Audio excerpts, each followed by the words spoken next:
Olá, boa tarde a todos e todas. Obrigado, Daiane. Boa tarde, Juliano. Prazer estar com você aqui. O Juliano Fiore, já vou dar todas as credenciais do Juliano, mas quero contar para vocês que eu estou trazendo aqui o Juliano porque ele que está trazendo para a gente uma iniciativa importante, muito interessante, que é a criação do Instituto Alameda, que é um novo instituto internacional para pesquisa coletiva com base nas lutas sociais contemporâneas. Super importante. E o Juliano, então, ele é diretor desse Instituto Alameda, ele é ensaísta, ele é escritor, ele é formado em letras clássicas na Universidade de Bristol, ele tem mestrados em relações internacionais e economia, também na Inglaterra, e é doutorando em história intelectual na Universidade de Manchester. Boa tarde, Juliana. É um prazer ter você aqui trazendo essa notícia tão importante para a gente. Tudo bem? Boa tarde, Regina. Muito obrigado pelo convite. Um prazer estar aqui com você. Juliano, você vai contar tudo para a gente sobre o Instituto Alameda, mas eu sei que você, atualmente, no seu doutorando, se eu não me engano, você está fazendo uma pesquisa que encobre a economia política da crise, ideologia humanista e a sua história e a filosofia do tempo. Complicado isso, mas me parece assim, muito, muito interessante. Conta um pouco da sua pesquisa e daqui a pouco a gente entra no Instituto Alameda, que vai ter o seu lançamento aqui no Rio, né, no dia 1º de julho. Sim, bom, eu levo os últimos 12, 13 anos estudando o humanitarismo contemporâneo. Isso não é só o discurso humanitário, mas a política humanitária. Não como o humanitarismo foi politizado, mas o contrário, como a política foi humanitarizada. E tentando entender isso a partir da crise capitalista da década de 70. Só que eu comecei a fazer esse trabalho no momento em que vários historiadores começaram a diversificar, digamos, a história do humanitarismo ocidental, principalmente diversificar a história do humanitarismo liberal, tentando entender diferentes tradições humanitárias, de uma perspectiva crítica, muitas vezes. E eu decidi fazer um trabalho de história intelectual, isso é a história das ideias de um intelectual em particular, britânico, no final do século XIX, tentando entender como que o discurso humanitário se vinculava naquela época com novas teorias sociais da evolução. Conectava com biologia, ideias sociobiológicas, mas também com métodos positivistas. Então, o que eu estou tentando fazer é vincular um pouco nas raízes do discurso e da política humanitários contemporâneos um elemento ideológico muito forte que se transmite hoje em dia claramente através de uma imaginação coletiva, que talvez é uma imaginação coletiva que foi bem desafiada durante os últimos 10 a 15 anos. Muito interessante. Eu imagino que você esteja também trazendo um pouco dessa sua pesquisa para esse novo instituto que você vai lançar aqui no Brasil, na Fundação Progresso, no dia 1º de julho, às 17 horas. Conta um pouco, explica o que é esse instituto. É um instituto de pesquisa, né? Isso, e certamente tem um vínculo, porque eu diria que esse instituto surge a partir de dois problemas. E o problema, digamos, o primeiro problema é um problema político. Isso é um problema, um impasse para a esquerda, particularmente a esquerda radical. A partir dessa crise dos 70, talvez um pouco antes, a perda de um horizonte. E, claramente, isso não é só um problema para a esquerda, mas é um problema que se manifesta na política de esquerda, essa perda de horizonte. Mas que, hoje em dia, também se transforma num problema para a sociedade inteira, porque os problemas, as questões que a esquerda estaria enfrentando se não tivesse que assumir o papel de gestor, tem a ver com catástrofes que já estão colocadas. catástrofes que dominam o nosso horizonte coletivo hoje em dia. O segundo problema é um problema da economia política do conhecimento, isso é, dado o tamanho do primeiro problema, não temos os canais para apoiar o tipo de pesquisa, o tipo de produção de conhecimento que poderia chegar às raízes do problema e dar uma resposta, ou contribuir a uma resposta estratégica. Isso é, há uma questão que se identifica com a universidade contemporânea, limites desse espaço para um tipo de produção intelectual engajada com uma política radical, mas também para os outros espaços que foram se criando durante os últimos 30, 40 anos, as ONGs, os think tanks, etc.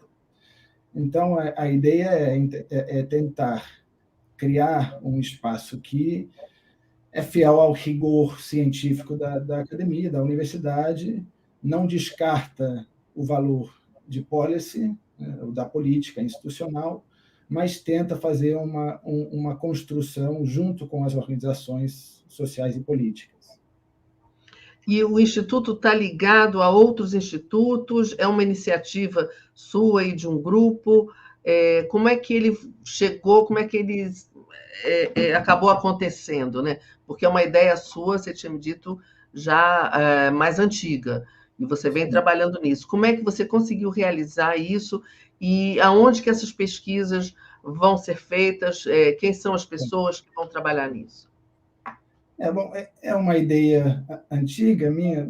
Assim, eu venho de uma família de acadêmicos, de universitários, de intelectuais, e eu escolhi tomar um outro caminho, em parte porque, na minha geração, as oportunidades para o tipo de trabalho que me interessava dentro da universidade eram diferentes. E eu me encontrei no setor das ONGs, só que num trabalho no papel meio idiosincrático, desenvolvendo o que a gente chamava de reflexões críticas sobre o humanitarismo contemporâneo. E a partir dali eu comecei a conseguir ganhar uma confiança dentro desse mundo e também um capital institucional que me deixou com a possibilidade de criar algo novo, incubado pela mesma ONG que me contratou durante os últimos 10 anos, mas é uma coisa com autonomia e com um caminho à independência, digamos. Então, consegui algum dinheiro dessa mesma ONG e da rede das ONGs que se conectam a ela, e a partir dali eu fui pensando qual seria a estrutura de um instituto, qual seria o tamanho da coisa que eu gostaria de construir. Fui chamando algumas pessoas, algumas que eu já conhecia e outras que não. E eu moro no Rio de Janeiro, embora eu nasci em Londres, eu sou filho de exiliados, duplo exiliados, na verdade. Minha família saiu do Brasil nos meados de 60, foi para o Chile, depois saiu do Chile. Então, eu acabei nascendo em Londres, eu tenho essa conexão com os dois lugares, Londres e Rio de Janeiro. Só que isso também dá uma perspectiva, dois pontos de vista diferentes para analisar processos globais. Então, temos duas sedes, no Reino Unido e agora no Brasil. Mas a rede que a gente criou de intelectuais, ativistas, organizadores políticos, é uma rede internacional. Então, tem pessoas na África do Sul, no Líbano, na Europa, nos Estados Unidos, na América Latina, etc. E a nossa ideia é, partir dessa rede, construir uma rede que, nesse momento, é uma rede que deve ter umas 50 pessoas, um pouco mais, e vai ser uma rede fechada, mas em expansão, conectando pessoas dentro dessa rede com organizações políticas e sociais para não somente divulgar a pesquisa, mas também criar as prioridades de pesquisa do Instituto, buscar financiamento, captar recursos para canalizar aos projetos de pesquisa de pessoas da nossa rede e, a partir dali, divulgar usando meios já existentes. A gente não vai criar uma nova editora, uma nova revista, a gente acha que já existem bastantes canais bons para isso, canais de esquerda também. Então, usar isso para criar parcerias e fortalecer um ecossistema que já existe. Com isso, a gente já tem definido alguns temas de pesquisa a partir das conversas com afiliados e associados dentro da nossa rede. Mas isso vai se desenvolver mais nos próximos meses. Agora a gente está só na fase de lançamento e a partir de agosto, setembro, é que a gente vai começar a trabalhar mais com essa rede. Tá começando, né? Mas, Juliano, você falou aí em uma pesquisa sobre humanitarismo contemporâneo. Eu sei que deve ser uma coisa muito ampla, né? E imagino que leve muito tempo essa pesquisa, mas o que se pode falar, assim, resumidamente, sobre essa questão? Você tem alguma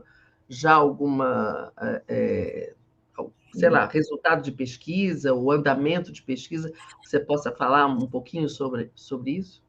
Claro, não é um projeto de pesquisa ainda desenvolvido pelo Instituto, é pesquisa minha. Agora, podemos pensar no discurso dominante, principalmente nas democracias liberais ocidentais, a partir do final da década de 80, a queda do Muro de Berlim, que desenvolveu uma característica humanitária, digamos. Humanitarismo não somente como pretexto, mas uma moralização de política que ia muito além de questões estratégicas internacionais. Isso é, uma política que, mesmo no âmbito doméstico, se organizava a partir da proteção de um valor mínimo, que seria a vida. E isso envolvia, talvez não pareça uma coisa ruim, mas envolvia uma redução de expectativas, diminuição de expectativas de o que existia antes nesses mesmos países. Então, o que minha pesquisa tem investigado é a forma em que a imaginação humanitária tem se combinado com transformações sociais, transformações da base da sociedade, as relações sociais, também de produção e de trabalho. E qual é a relação disso com as grandes explosões que a gente vem vendo nos últimos 10 anos? Quando volta... Fala, diga, desculpa. Não, me parece, de certa forma, transformar em objeto de raiva mesmo, às vezes, humanitarismo, essa forma de fazer a política, que predominou durante 25, 30 anos, que também é uma forma de gestão, do capitalismo. Uma forma de gestão que inclui também a proteção de vida. É uma forma de fazer o que muitos chamam de biopolítica. Você acha que essa tendência mundial do avanço da extrema-direita coloca em xeque esse humanitarismo que foi, durante um tempo, enfim, um modo de se governar, como você está dizendo aí? Isso aí afeta, quer dizer, esse avanço significa que as pessoas estão mais descrentes, se descolando mais do humanitarismo?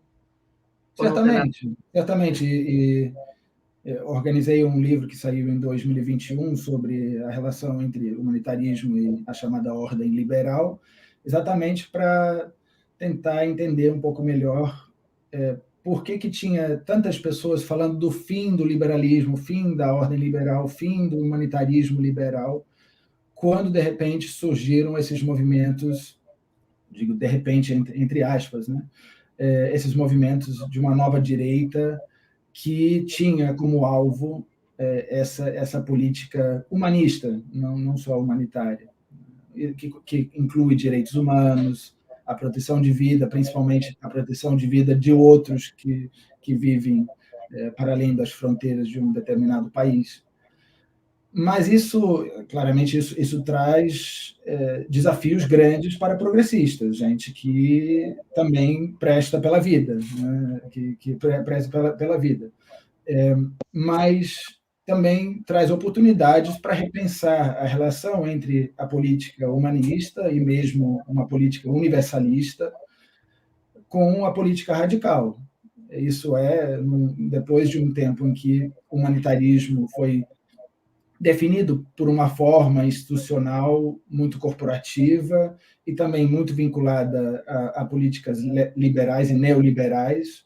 Como se pode, nesse momento, pensar um internacionalismo que tem uma dimensão humanista, que pensa o humano, mas de uma forma que também coloca em questão tudo que temos que considerar em relação à crise ecológica, em relação à eclosão de guerras entre grandes poderes. E por isso que essa conjunção de crises, que às vezes se reproduzem, às vezes se fortalecem entre elas, é importante ter uma visão, digamos, realista da catástrofe em cena. Por isso que catástrofe e, por outro lado, transição, para tentar criar estratégias em resposta à catástrofe, são, digamos, fazem parte do propósito principal do Instituto Alameda. Estão interligados, né? Juliano, nessa semana que passou, o presidente Lula estava na França e fez um discurso ali numa reunião em defesa do meio ambiente, em que ele diz que a crise ecológica não pode ser resolvida se não for resolvida a crise da desigualdade mundial, né? Desigualdade entre as classes em todo o mundo. Vocês têm algum tipo, ou pretendem fazer algum tipo de estudo nesse sentido? Porque eu tenho a impressão, não sei, que foi a primeira vez que um político, né, da estatura do Lula vai a uma reunião dessa e liga essas duas coisas, né? Liga a questão do capitalismo, da desigualdade social, com a questão ecológica. Claro, temos isso como uma área de trabalho central, e tem que ser, não somente porque catástrofe é um tema importante para nós, mas porque é um tema importante para a humanidade. E uma pessoa que está trabalhando junto conosco, a Sabrina Fernandes, vem trabalhando com pesquisa conosco, e vai trabalhar mais, ela vai trabalhar sobre essa área de transição ecológica. Outra pessoa que é um dos nossos associados, Rodrigo Nunes, também está trabalhando isso e vai trabalhar mais sobre esse tema conosco. Então, um dos programas de pesquisa que vai ser absolutamente central para nós é a transição, que vai tratar não somente com questões de meio ambiente, de mudança climática, mas também com questões sociais ligadas. Não há como tratar com uma coisa sem tratar a outra. É óbvio que todos, desde as grandes corporações, estão falando da crise ecológica, e há muito greenwashing, como dizem em inglês, acontecendo, e é importante dar uma perspectiva materialista e radical, uma resposta que possa tratar com as questões ao mesmo tempo. Juliano, o Alameda, o Instituto, acaba de lançar um dossiê sobre as jornadas de junho e o seu legado. O que você pode contar para a gente das conclusões dessa pesquisa? Bom, não é uma pesquisa que a gente começou ainda como instituto. O que a gente fez foi convidar algumas pessoas da nossa rede a escreverem textos, porque nos interessa pensar junho de uma forma estratégica. Isso é, muitas vezes, as jornadas de junho foram tratadas de uma forma polarizante, digamos, ou idealizada ou demonizada. E achamos que é importante pensar não somente esse momento no Brasil, que é um momento extremamente importante na história recente política do país, mas outras mobilizações populares, mobilizações em massa em outros países. Pensar suas limitações e também pensar suas oportunidades, pensar o que é revolta, rebelião, mesmo revolução no século XXI. Por isso, a gente está apoiando um outro projeto de pesquisa sobre as chamadas revoluções Maidan nos países pós-soviéticos, desenvolvida por um ucraniano sociólogo e outro russo sociólogo. A gente vai fazer uma coisa parecida com pesquisadores no Líbano, e no Brasil a gente gostaria de desenvolver mais essa pesquisa sobre junho e o seu legado.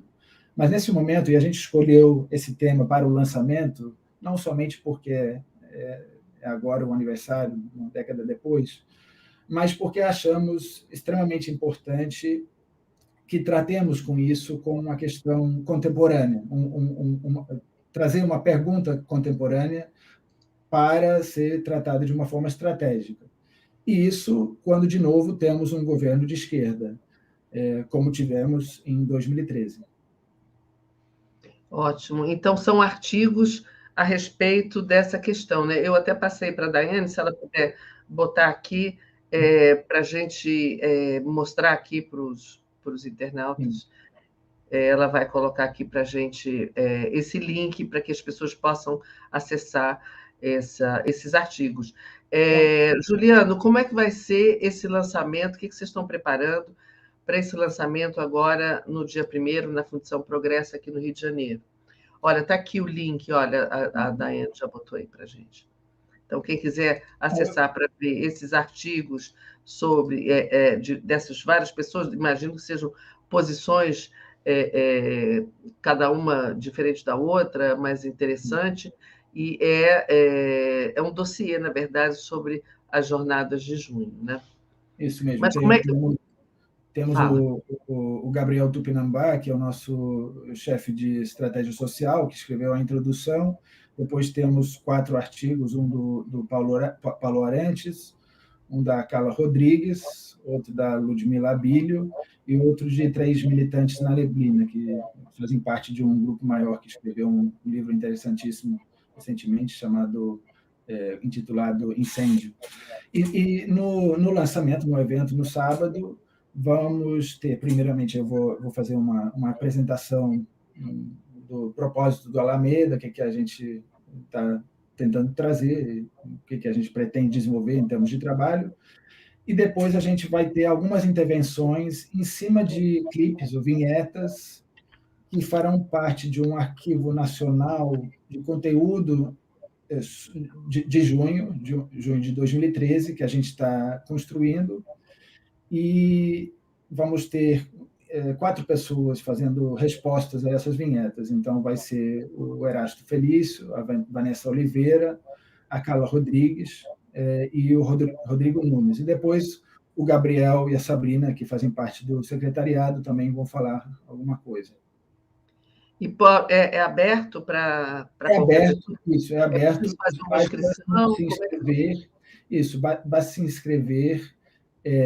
Se for para esse link, se clicar nesse link, você vai encontrar outro link para a inscrição, é gratuito, é só chegar às 5h, vai ter comida gratuita também, e vai ter música. Isso é bom. Do movimento um dos agricultores, o movimento dos pequenos agricultores que tá fazendo a comida lá, do Raiz do Brasil, aqui no Rio. Que ótimo. Do MST, não, é outro movimento. O MPA. Parceiro. Claro. E vai ter, enfim, conversa boa e música também.